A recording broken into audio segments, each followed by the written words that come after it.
Hello students, welcome to global online. This is Ankita Sood. UGC ने जून 2025 examination के लिए एनटीए ने एज लिमिट क्या सेट की है, ये सभी स्टूडेंट्स को जानना बहुत ही ज्यादा जरूरी है। आप सभी स्टूडेंट्स चाहे नेट की या फिर जेआरएफ की तैयारी कर रहे हैं, आपको मैं डिटेल में बताऊंगी कि सभी स्टूडेंट्स और सभी कैटेगरी के लिए एज को लेकर के क्या रूल्स बनाए गए हैं। स्टूडेंट्स, पेपर वन प्रिपरेशन के लिए एक कंप्लीट कोर्स हम लेकर आए हैं, जिसका न्यू बैच आज से शुरू हो रहा है रात को 9 बजे।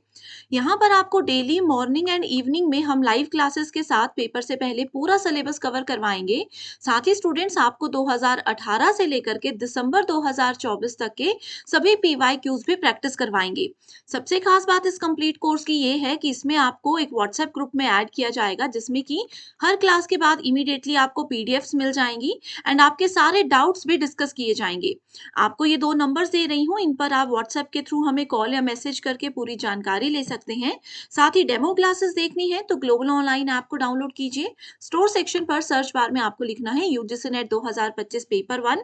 कंटेंट पर जाकर आप देखेंगे लाइव क्लासेस अवेलेबल हैं एंड डेमो क्लासेस भी आपको मिल जाएंगी। जो students live classes daily join नहीं कर पाते, उन लोगों को परेशान नहीं होना है, क्योंकि आपके लिए हम रिकॉर्डेड सेशंस भी प्रोवाइड करवाते हैं, जिसको आप अपने टाइम के अकॉर्डिंग कभी भी देख सकते हो। एंड प्रैक्टिस के लिए unit wise and full syllabus updated mock test Hindi और इंग्लिश में अवेलेबल रहेंगे। इसी के साथ अब अपने डिस्कशन पर आगे बढ़ते हैं, जिसमें हम बात करेंगे कि एज लिमिट क्या रखी गई है। तो सबसे पहले स्टूडेंट्स हम बात करते हैं नेट कैटेगरी की। ठीक है, अब आपको पता ही है कि यूजीसी नेट एग्जामिनेशन में 3 कैटेगरीज हैं। एक है जेआरएफ की, दूसरी है नेट की और तीसरी है पीएचडी की। तो मैक्सिमम स्टूडेंट्स नेट के लिए तैयारी करते हैं, तो असिस्टेंट प्रोफेसर के लिए कोई भी एज लिमिट यहाँ पर सेट नहीं की गई है। आपकी उम्र चाहे 23 साल है, आपकी उम्र चाहे 40 साल है, कोई भी एज लिमिट यहाँ पर नहीं है। आप किसी भी कैटेगरी से हो, नेट एग्जामिनेशन के लिए आप बिल्कुल एलिजिबल हो जाते हो।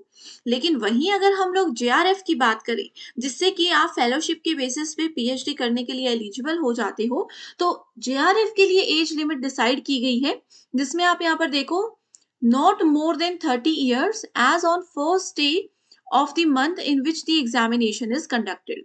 ठीक है, मान लो कि जून मंथ में एग्जाम हो रहा है, तो जून मंथ के अकॉर्डिंग आपकी एज जो है वो 30 वर्ष से कम होनी चाहिए। 30 वर्ष से ज्यादा अगर होगी तो आप जेआरएफ के लिए अप्लाई नहीं कर पाओगे। ये है मेल कैंडिडेट्स के लिए। ठीक है, जनरल कैटेगरी के मेल कैंडिडेट्स के लिए। बाकी यहाँ पर रिलैक्सेशन भी दी जा रही है, आप देख सकते हो। A relaxation of up to 5 years is provided to the candidates belonging to OBC NCL। जो भी स्टूडेंट्स ओबीसी एनसीएल कैटेगरी में आते हैं, SC ST PWD third gender category में आते हैं, और जितने भी विमेन कैंडिडेट्स हैं, चाहे वो जनरल कैटेगरी से हैं, उन सभी को 5 वर्ष की एज रिलैक्सेशन जो है वो जेआरएफ के लिए दी गई है। यानी कि 30 की जगह पर आप लोग 35 years तक जेआरएफ के लिए अप्लाई कर सकते हो। आगे यहाँ पर और इंफॉर्मेशन दी हुई है। Relaxation will also be provided to the candidates with research experiences. जिन स्टूडेंट्स के पास रिसर्च एक्सपीरियंस है, उनको भी रिलैक्सेशन दी जाएगी, limited to the period spent on research in the relevant related subject of post graduation degree, subject to a maximum of 5 years। तो यहाँ पर देखिए, आप लोगों को भी रिलैक्सेशन दी जाएगी। आगे इंपॉर्टेंट पॉइंट लिखा है, 3 years relaxation in age will be permissible to the candidates with LLM degree. So जिनकी भी एलएलएम डिग्री है, उनको 5 years की, सॉरी, उनको 3 years की रिलैक्सेशन दी जाएगी।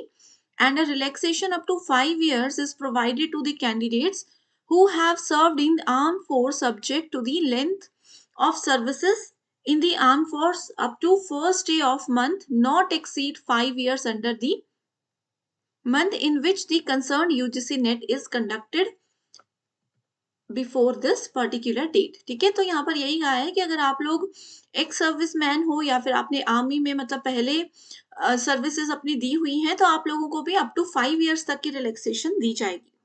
Clear everyone? सो मेजरली यही है कि फीमेल कैंडिडेट्स का ही ये रहता है कि मैरिज की वजह से वो बीच में स्टडीज नहीं कर पाई थी, तो क्या 30 इयर्स के बाद वो पेपर नहीं दे पाएंगी जीआरएफ के लिए?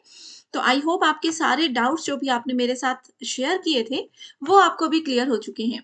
वहीं अगर हम थर्ड कैटेगरी की बात करें जो कि है पीएचडी कैटेगरी, इसमें भी कोई भी अपर एज लिमिट नहीं है। ठीक है? जितनी मर्ज़ी चाहे उतनी उम्र तक आप लोग इस एग्ज़ामिनेशन को दे सकते हो।